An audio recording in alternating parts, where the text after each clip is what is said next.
Hello, and welcome to Political Failblog News. My name is Mary Jane Puffer. And I am Sir Hornsby St. Cloud. We are back from our short vacation in beautiful Abbottabad, Pakistan. And boy did we pick the right time, and the right place to vacation. Boy did we. I'm sure you have all heard the news by now. Bin Laden, ex-CIA operative and leader of the underwear bombers and brainwashed kids, has been shot to death at his home.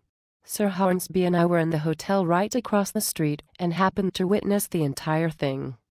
Through our window we were able to watch what looked like two helicopters and one flying machine I don't know what to call, land on what we thought was an old condemned orphanage, and men dressed like ninjas dropping down shooting guns and making all kinds of noise. All the while, they had a cameraman following them, to be sure to capture the mission on tape, for no one to see.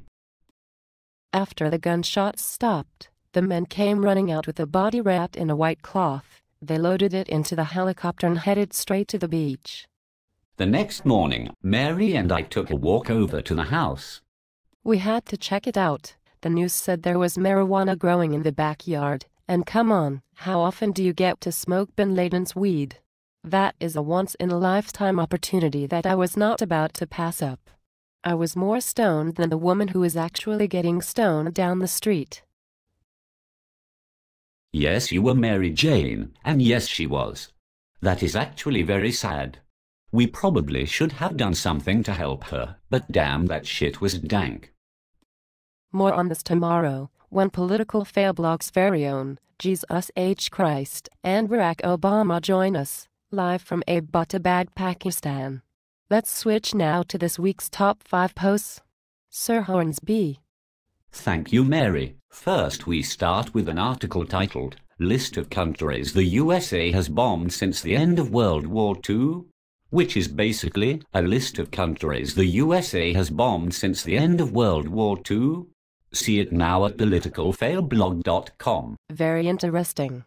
This week's number 4 post is, Blowing Up Levee and Huge Harp Shifts Threaten New Madrid Fault. Following Friday's federal judge approval for the Army Corps of Engineers to breach a Mississippi River levee in rain-drenched southeastern Missouri, residents in the New Madrid seismic zone vicinity who are concerned about increased seismic, tornado and flooding activities will find no joy in Georgia's findings released Saturday after her combined impacts of flooding with present HARP indicators.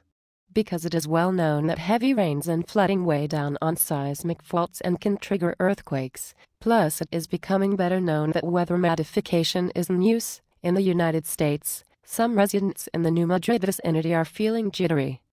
That has me schmitzing. There is some crazy shit going on in the world these days.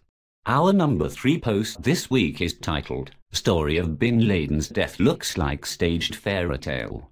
RT's military contributor, Colonel Evgeny Khrushchev, reminds that it took Obama 2 years to present his birth certificate. Now, it may take a lot longer to show Bin Laden's death certificate. It's great news, if that's true, he said, referring to the news of the assassination of Osama bin Laden.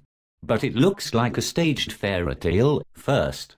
And secondly, the United States hasn't proved that the White House has ironclad, videotaped evidence regarding the operation and how his body was transferred to landlocked Afghanistan later, to be dumped at sea. With all those honors, it doesn't make any sense for me. RT's military contributor believes the statement of the US officials that none of the countries wanted to take Bin Laden's body is a phony excuse. I was there and I don't even know what really happened. For all I know, they shot some drifter and dumped the evidence in the ocean.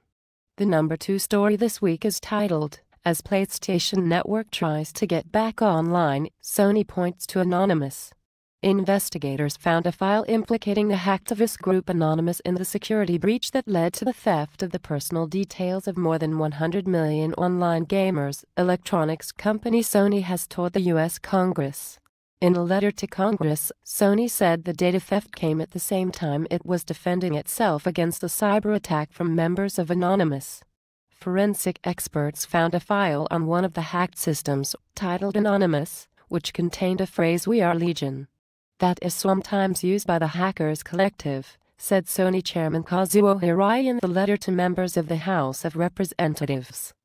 And our top story this week is a video of a Phoenix police officer slamming a 15-year-old girl into a wall. The Phoenix Police Department has launched a criminal investigation into one of its officers after learning of a YouTube video that shows the on-duty officer slamming an unarmed 15-year-old girl into a wall and her slumping to the ground, a department spokesman said Thursday. Patrick Larison, a 6.5-year veteran, was immediately placed on paid leave after another police employee found the video online and notified a supervisor, Sergeant Trent Crump said. The incident was videotaped January 25th, and the employee discovered it Tuesday. Crump said, "At face value, the video is concerning to us. This kind of treatment from our police officers must be stopped. They only have power because we give it to them. When they stop protecting us and start to hurt us, then it is time to make some changes. And that time has come. We need to push to have tasers and chemicals taken away from police officers in the U.S. Thank you for joining us. I am Mary Jane Puffer for Political Failblog News. Tune in tomorrow night for Jesus' second interview with Obama, live from Abbottabad, Pakistan, where the president will be answering questions from Political Failblog members. I am Sir Hornsby St. Cloud, reminding you not to drink the Kool-Aid and wishing you an informed day. Visit politicalfailblog.com to read these stories and to watch the videos.